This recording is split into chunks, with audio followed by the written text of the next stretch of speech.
مفتی ابرار صاحب کے بیانات سننے کے لیے مفتی صاحب کے آفیشیل چینل مفتی ابرار صاحب فلاحی آفیشیل کو سبسکرائب کریں۔ اعوذ باللہ من الشیطان الرجیم بسم اللہ الرحمن الرحیم وَلَقَدْ كَرَّمْنَا بَنِي آدَمَ وَحَمَلْنَاهُمْ فِي الْبَرِّ وَالْبَحْرِ وَرَزَقْنَاهُمْ مِنَ الطَّيِّبَاتِ وَفَضَّلْنَاهُمْ عَلَى كَثِيرٍ مِّمَّنْ خَلَقْنَا تَفْضِيلًا صدق اللہ العظیم۔ اور ہم نے بنی آدم کو فضیلت عطا فرمائی اور ہم نے ان کو سمندر اور خشکی میں سواریاں مہیا کی اور ہم نے پاکیزہ رزق بطور استعمال کو ان کو عطا فرمایا اور ہم نے اپنی بہت ساری مخلوق میں اس بنی آدم کو فضیلت عطا فرمائی۔ یہ سورہ بنی اسرائیل کی 70 نمبر کی آیت کریمہ ہے۔ سورہ بنی اسرائیل میں اللہ تبارک و تعالی نے مختلف مضامین کو ذکر کیا تھا۔ سب سے پہلے معراج کے واقعے کو ذکر کیا تھا اور بڑی تفصیل سے رسول اللہ صلی اللہ علیہ وسلم کے معراج کے واقعے کو ذکر کیا گیا۔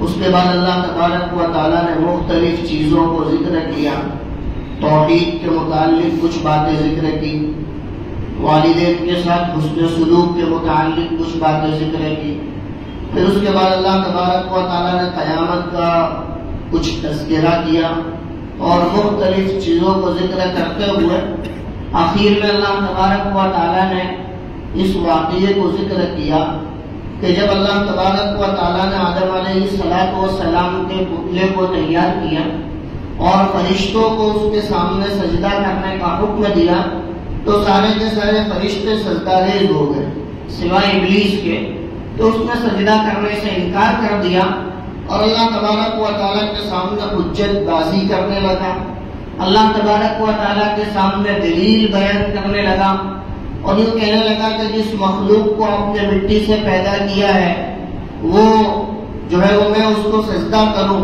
حالانکہ مجھے تو آپ نے آگ سے پیدا کیا ہے اور آگ کی یہ خاصیت ہے کہ وہ اوپر کی طرف جاتی ہے اور مٹی کی یہ خاصیت ہے کہ وہ نیچے کی طرف جاتی ہے۔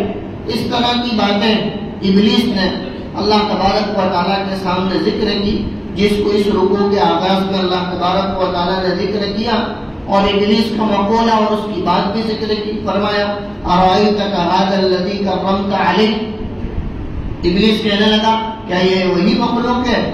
ذرا بتاؤ تو صحیح کہ آپ نے اس مخلوق کو مجھ پر فضیلت دی، یعنی میرے مقابلے میں اچھا بنایا اس کو، لہذا اللہ تبارک و تعالیٰ نے پھر ابلیس کو مہلت دی اور یہ کہا کہ قیامت تک تجھے جو کرنا ہو جیسا کرنا ہو، کہا کہ ایسا کر میں اپنے نیک بندوں کو تیری چال سے، تیری گرفت سے، تیری پکڑ سے دور رکھوں گا۔ لہذا آج کی جو آیت کریمہ ہے اللہ تبارک و تعالیٰ ابلیس کا جواب دے رہے ہیں کہ ابلیس نے یہ بات کہی تھی کہ آپ نے میرے مقابلے میں اس کو فضیلت دی، میرے مقابلے میں اس کو اونچا بنایا، تو اللہ تبارک و تعالیٰ بنی آدم کی، انسان کی فضیلت کو اس آیت کریمہ میں ذکر کر رہے ہیں۔ لہذا فرمایا وَلَقَدْ كَرَّمْنَا بنی آدم، اور ہم نے آدم کی اولاد کو عزت عطا فرمائی۔ آدم کی اولاد میں تمام کے تمام داخل ہیں، اسی وجہ سے حضرات علماء مفسرین نے یہاں پر یہ بات نقل کی ہے کہ فضیلت دو طرح کی ہے، ایک فضیلت عام ہے جو سارے لوگوں کو شامل ہے، چاہے وہ مسلمان ہو، چاہے وہ کافر ہو، چاہے وہ مشرک ہو، کوئی بھی ہو، بحیثیت انسان کے، انسان ہونے کے اعتبار سے اللہ تبارک و تعالیٰ نے تمام مخلوقات پر اس کو فضیلت عطا کی۔ اور دوسری فضیلت کا فضیلت خاصہ کہ جو ایمان والوں کو اللہ تبارک و تعالیٰ نے دی ہے، کہا کہ وہ سب سے اونچی فضیلت ہے۔ اسی وجہ سے حضرت عبداللہ ابن عباس رضی اللہ عنہما نقل کرتے ہیں کہ اللہ تبارک و تعالیٰ نے انسان کو عقل جیسی عظیم نعمت عطا فرما کر تمام مخلوقات پر فضیلت دی. کہ ساری مخلوقات پر فضیلت دینے میں جو چیز انسان کے اندر موجود ہے وہ اس کی عقل ہے کہ اللہ تبارک و تعالیٰ نے اس کو عقل عطا فرمائی، اور اس عقل کی وجہ سے، اس سوجھ بوجھ کی وجہ سے، اس سمجھداری کی وجہ سے انسان کو اللہ تبارک و تعالیٰ نے فضیلت عطا فرمائی. اسی وجہ سے حدیث مبارکہ میں ذکر کیا ہے کہ اللہ تبارک و تعالیٰ نے عقل کو پیدا کیا، اور پیدا کرنے کے بعد اس کو حکم دیا کہ آگے آؤ، لہذا عقل آگے آئی. پھر اس کو حکم دیا کہ پیچھے جاؤ، لہذا وہ پیچھے گئی. اور پھر اللہ رب العزت نے ارشاد فرمایا کہ میں تیری ہی وجہ سے انسان کو آگے بڑھاؤں گا اور تیری ہی وجہ سے انسان کو پیچھے ہٹاؤں گا. اور بعض جگہوں پر یوں ذکر کیا ہے کہ میں تیری ہی وجہ سے انسان کو جنت کا مستحق بناؤں گا اور تیری ہی وجہ سے انسان کو جہنم کا مستحق بناؤں گا. کہا کہ اللہ تبارک و تعالیٰ نے عقل کو یہ جو ہے وہ مقام عطا فرمایا کہ عقل ہی کی وجہ سے انسان کی پوچھ گچھ ہوگی، عقل ہی کی وجہ سے اللہ تبارک و تعالیٰ انسان کو آزمائیں گے. کیوں؟ اس لیے کہ یہ عقل اللہ تبارک و تعالیٰ نے انسان کو عطا فرمائی ہے. اس عقل کے ذریعے سے انسان اپنا اچھا اور برا یہ ساری چیزوں کو جو ہے وہ سوچ سکتا ہے، سمجھ سکتا ہے. اور یہ اللہ تبارک و تعالیٰ کی طرف سے فضیلت دی گئی ہے کہ انسان کو عقل والا بنے. عقل کی بنیاد پر انسان کامیاب بھی ہو سکتا ہے اور عقل کی بنیاد پر انسان ناکام بھی ہو سکتا ہے. اسی طرح اسی آیت کریمہ کی تفسیر میں حضرت امام ضحاک رحمۃ اللہ علیہ نقل کرتے ہیں کہ جس طرح اللہ تبارک و تعالیٰ نے انسان کو عقل دے کر فضیلت عطا فرمائی ہے، اسی طرح اللہ تبارک و تعالیٰ نے انسان کو زبان دے کر بھی فضیلت عطا فرمائی. یہ زبان اللہ تبارک و تعالیٰ کی ایک ایسی نعمت ہے کہ اس کے ذریعے سے انسان اپنی معافی ضمیر کو ادا کر سکتا ہے، اپنی گفتگو کو بیان کر سکتا ہے، اپنی بات سامنے والے کے سامنے اچھی طرح سے رکھ سکتا ہے. کہا کہ یہ چیز اللہ نے کسی دوسری مخلوق کو عطا نہیں کی، اور یہ چیز کما حقہ دوسری مخلوق کے پاس نہیں ہے. اس بنیاد پر اللہ تبارک و تعالیٰ نے انسان کو فضیلت عطا فرمائی. لہذا فرمایا وَلَقَدْ كَرَّمْنَا بنی آدم، اور ہم نے آدم کی اولاد کو عزت عطا فرمائی. یہ جملہ اللہ تبارک و تعالیٰ نے شیطان اور ابلیس کے مقابلے میں کہا ہے کہ شیطان اور ابلیس یوں سمجھ رہا ہے کہ میں افضل ہوں انسان کے مقابلے میں، اس لیے کہ انسان کو مٹی سے پیدا کیا ہے. اور اللہ تبارک و تعالیٰ اس جگہ پر اور ایسی کئی جگہوں پر قرآن کریم میں اس بات کو ذکر کرتے ہیں کہ میں نے اپنی مخلوقات میں انسان کو فضیلت عطا فرمائی، انسان کو بہتری عطا فرمائی. اور وہ بہتری عقل کی وجہ سے ہے کہ انسان اللہ تبارک و تعالیٰ کی دی ہوئی نعمت عقل کا صحیح استعمال کر کے اللہ رب العزت کی اطاعت کر کے فرما برداری کر کے اپنے آپ کو کہیں سے کہیں پہنچا سکتا ہے. لہذا فرمایا وَلَقَدْ كَرَّمْنَا بنی آدم، اور ہم نے آدم کی اولاد کو عزت عطا فرمائی. حضرت امام ابو یوسف رحمۃ اللہ علیہ ایک مرتبہ ہارون رشید کے دربار میں موجود تھے. وہ سارے کے سارے لوگ کھانے کے لیے بیٹھے تو ہارون رشید نے امام صاحب رحمۃ اللہ علیہ کے اکرام میں کھانے کے لیے چمچ رکھے کہ چمچ سے انسان کھاوے. تو حضرت امام ابو یوسف رحمۃ اللہ علیہ نے ان کو حضرت عبداللہ ابن عباس رضی اللہ عنہما کا قول سنایا اور فرمایا کہ ہارون رشید تمہارے جد امجد، اس لیے کہ ہارون رشید سید خاندان کی برادری سے تعلق رکھتے تھے، تو لہذا فرمایا کہ ہارون رشید تمہارے جد امجد یعنی حضرت عبداللہ ابن عباس رضی اللہ عنہما فرماتے ہیں کہ اللہ تبارک و تعالیٰ نے انسان کو عقل دے کر فضیلت عطا فرمائی، لہذا انسان کو انگلیوں کے ذریعے سے کھانا چاہیے. یہ انسان کی شرافت ہے. کون کہہ رہا ہے؟ حضرت عبداللہ ابن عباس رضی اللہ عنہ کا مقولہ امام ابو یوسف رحمۃ اللہ علیہ نقل کرتے ہیں کہ اللہ تبارک و تعالیٰ نے انسان کو عقل دے کر اس کو فضیلت عطا فرمائی، لہذا انسان کا شرط یہ ہے کہ وہ انگلیوں کے ذریعے سے کھاوے تاکہ چمچ کے ذریعے سے نہ کھاوے. اسی وجہ سے حضرات علماء کرام نے یہ بات نقل کی ہے کہ جو چیزیں ہاتھ سے کھائی جا سکتی ہے اس کو ہاتھ سے کھانا عقل مندی ہے. کہ ہر چیز آدمی جو ہے وہ چمچ سے نہیں کھائے گا، تو جو چیزیں ہاتھ سے کھائی جا سکتی ہو اس کو ہاتھ سے کھانا چاہیے. یہی انسان کی فضیلت ہے اور یہی انسان کی اللہ تبارک و تعالیٰ کی طرف سے شرافت اور اعزاز ہے. اسی وجہ سے مسند احمد کے اندر ایک روایت نقل کی ہے، امام طبرانی رحمۃ اللہ علیہ نے بھی اس کو نقل کیا ہے کہ جب اللہ تبارک و تعالیٰ نے انسان کو پیدا کیا تو فرشتوں نے اللہ رب العزت کے سامنے یہ بات رکھی کہ آپ نے انسان کو دنیا کے اندر بھیجا اور دنیا میں ان کے لیے کھانے پینے کی تمام چیزیں مہیا کی.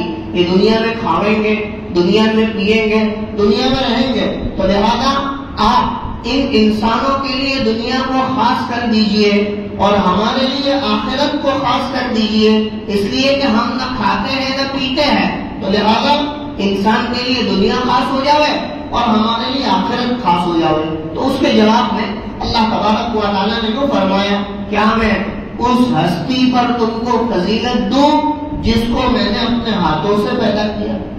انسان کو اللہ تبارک و تعالیٰ آدم علیہ السلام کو اپنے ہاتھ سے پیدا کیا اور اپنے ہاتھ سے پیدا کرنے کا مقصد اللہ تبارک و تعالیٰ نے انسان کو اعزاز دینا، انسان کو جو ہے وہ عزت دینا. اسی لیے قرآن میں بھی ذکر کیا ہے کہ میں نے انسان کو، آدم کو اپنے ہاتھوں سے پیدا کیا ہے. تو لہذا یہاں اللہ تبارک و تعالیٰ نے فرشتوں کے سامنے بھی انسان کو فضیلت دی اور یہ کہا کیا میں ایسی مخلوق کے سامنے تم کو فضیلت دوں جس کو میں نے اپنے ہاتھوں سے پیدا کیا ہے، یعنی آدم کو اور آدم علیہ السلام کے پتلے کو اور پھر آدم علیہ السلام کی پوری اولاد کو اللہ تبارک و تعالیٰ نے پیدا کیا ہے. تو لہذا اس طرح بھی اللہ تبارک و تعالیٰ نے انسان کو فضیلت عطا فرمائی اور فرمایا وَلَقَدْ كَرَّمْنَا بَنِي آدم، اور ہم نے بنی آدم کو ساری مخلوقات پر فضیلت عطا فرمائی.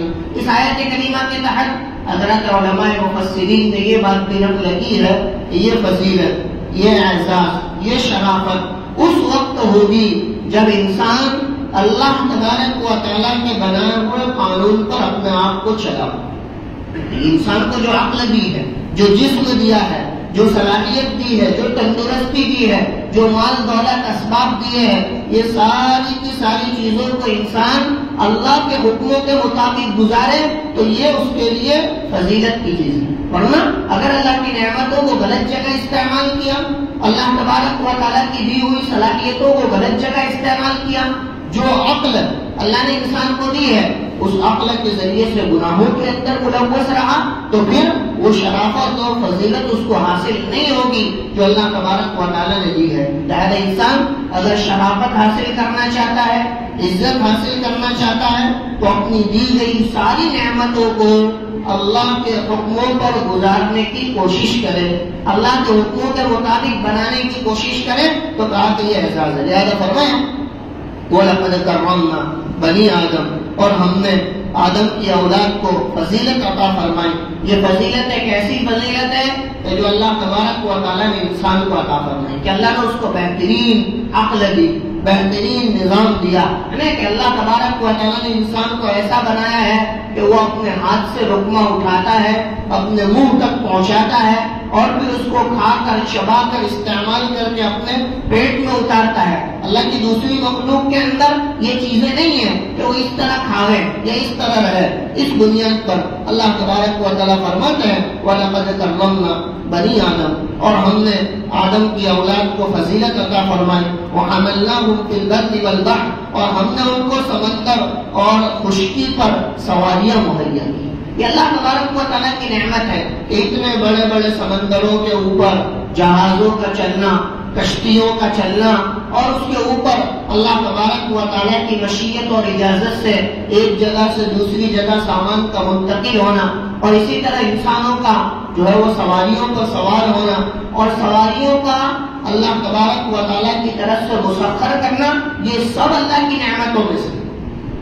انسان کے بس کا نہیں ہے کہ سمندر کے اوپر سواری کر سکے، انسان کے بس کا نہیں ہے کہ ہواؤں کے اوپر سواری کر سکے. یہ تو اللہ تبارک و تعالیٰ نے اس کے لیے تمام چیزوں کو مسخر کیا. لہذا فرمایا وَحَمَلْنَاهُ فِي الْبَرِّ وَالْبَحْرِ، اور ہم نے ان کو سمندر اور خشکی دونوں میں سواریاں مہیا فرمائی. ان سواریوں کے ذریعے سے وہ اپنے کام کو پورا کرتے ہیں.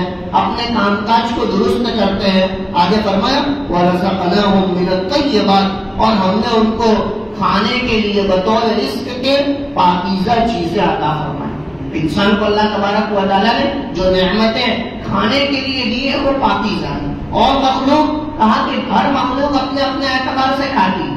بھائی کوئی گھاس پھوس کھاتا ہے، کوئی بچا ہوا کچرا کھا لیتا ہے، کوئی جو ہے وہ ٹنکے کھا لیتا ہے، کوئی کچھ کھاتا ہے. لیکن اللہ تبارک و تعالیٰ نے انسان کو کھانے کے لیے بھی طیبات پاکیزہ چیزیں عطا فرمائیں اور پاکیزہ چیزیں کھانے کے لیے دی. اور انسان کی فطرت بھی یہی ہے کہ وہ پاکیزہ چیزیں کھائے.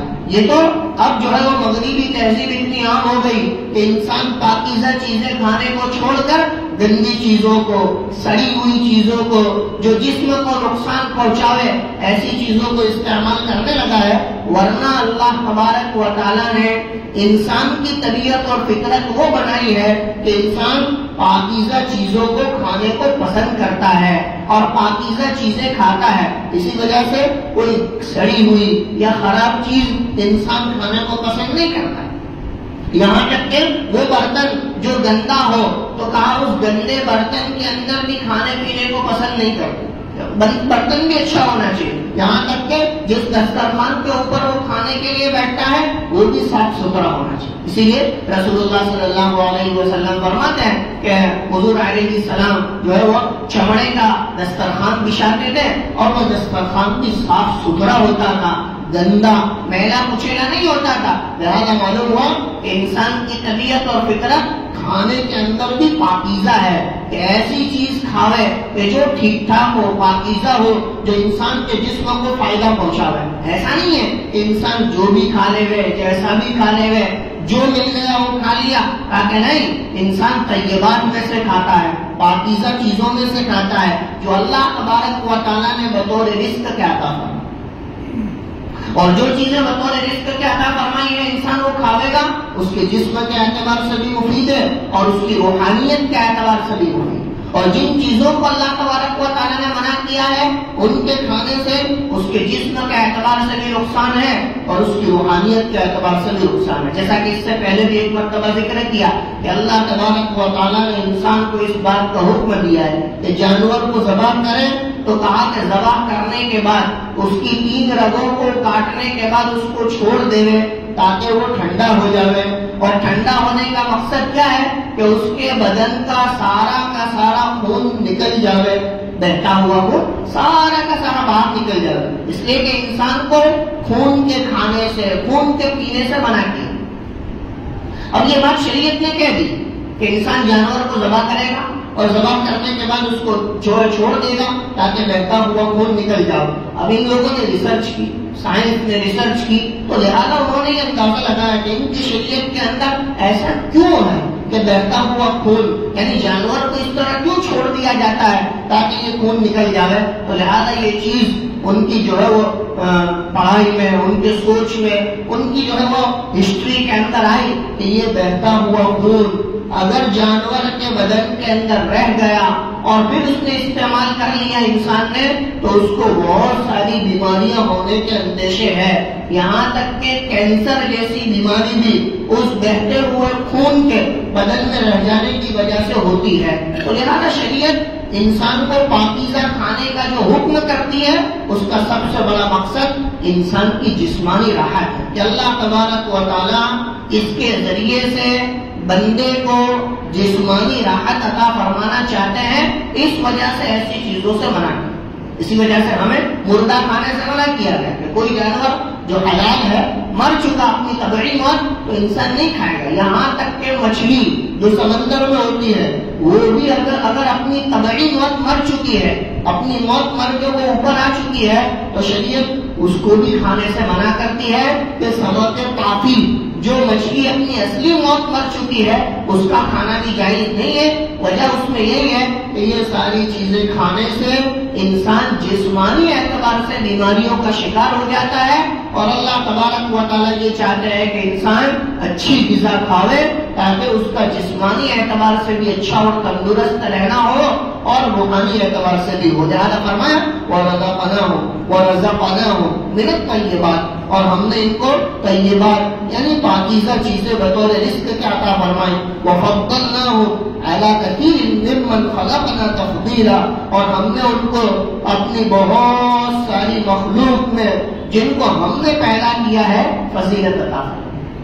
اللہ کی بہت ساری مخلوق یہ تو ہمارے سامنے جتنی ہے اتنی ہے، اس کے علاوہ بھی بے شمار اللہ تبارک و تعالیٰ کی مخلوق موجود ہے اور ان تمام مخلوق میں اللہ نے انسان کو فضیلت عطا فرمائی اس وجہ سے کہ انسان اللہ تبارک و تعالیٰ کی اطاعت کرنے والا ہے.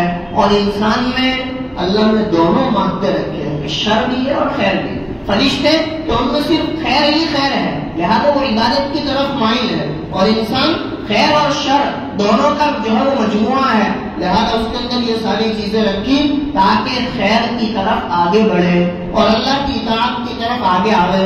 لہذا ہماری اصل عزت، ہماری اصل شرافت یہ ہے کہ ہم اللہ کی دی ہوئی نعمتوں کو اللہ کی مرضیات پر لگائیں. اللہ کی دی ہوئی آنکھیں یہ اللہ نے دی ہے، لہٰذا ان آنکھوں کو اللہ کے حکموں پر لگاؤ. یہ ہاتھ اللہ نے دیے ہے، لہٰذا اس کو اللہ کی اطاعت پر لگاؤ. لہٰذا ہمارا جسم سارا کا سارا اللہ کا دیا ہوا ہے. یہ عقل اللہ نے دی ہے، لہٰذا اس سے گناہوں کی پلاننگ نہ کرے، اس میں اللہ کی نافرمانی کی پلاننگ نہ کرے، بلکہ اس ذہن کے ذریعے سے دین کی پلاننگ کرے، اللہ کی اطاعت کی پلاننگ کرے، اللہ کے حکموں پر اپنے آپ کو چلانے کی پلاننگ کرے. تو یہ اصل انسان کے جسم کا فائدہ ہے. لہذا ان آیات میں اللہ تبارک و تعالیٰ انسان کی فضیلت کو ذکر کرتے ہیں، اس کے اعزاز اور اکرام کو ذکر کرتے ہیں. اللہ تبارک و تعالیٰ سے دعا ہے اللہ دی گئی ساری نعمتوں کو صحیح جگہ پر استعمال کرنے کی توفیق عطا فرمائے، اور اللہ تبارک و تعالیٰ مرتے دم تک اس کے قانون اور اس کے حکموں کی پابندی کرنے کی توفیق عطا فرمائے. وآخر دعوانا الحمد للہ رب العالمین.